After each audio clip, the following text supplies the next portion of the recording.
என் ரூம்ல lamp repair ஆச்சுல, fix பண்ண முடியல. அதனால நம்ம இன்னொரு லேம்ப் வாங்குறோம். அதுக்கு அன்பாக்சிங் தான் பார்க்கணும். பார்ப்போமா? இதுதான் சன்ஷைன் எல்இடி ரீடிங் லேம்ப். இதுக்கு மேக்னிஃபையிங் கிளாஸும் இருக்கு.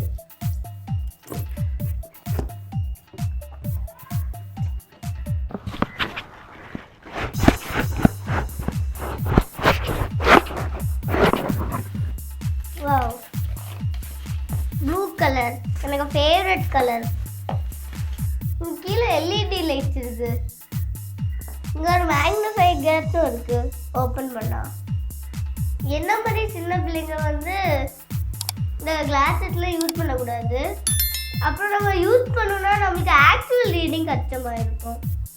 நான் இனி உங்களுக்கு இதை கனெக்ட் பண்ணி காட்டி தானே. நான் இனி கனெக்ட் பண்ணிட்டேன். இதான் இதுக்கு ஆன் பண்ணி காட்டுட்டா. நல்ல பிரைட்டாக இருக்கும். உள்ள இருக்கிற எல்லாமே எல்இடி லைட். இந்த மாதிரி லைட்டுக்கு கீழே வச்சு ரீட் பண்ண ரொம்ப ஈஸியாக இருக்கும். நமக்கு ஒன்றுமே கஷ்டம் இருக்காது. என்னது லெட்டர் ரீட் பண்ண கஷ்டமாக இருந்தால் நம்ம வந்து இந்த மேக்னிஃபையிங் கிளாஸ் யூஸ் பண்ணலாம். ரொம்ப ஸ்மாலாக இருந்தால் நம்ம வந்து இந்த குட்டி மேக்னிஃபையிங் கிளாஸ் சைடில் இருக்கிறது யூஸ் பண்ணலாம். இந்த வீடியோ பிடிச்சிருந்தா லைக் பண்ணுங்கள், ஷேர் பண்ணுங்கள், சப்ஸ்கிரைப் பண்ணுங்கள். பாய்.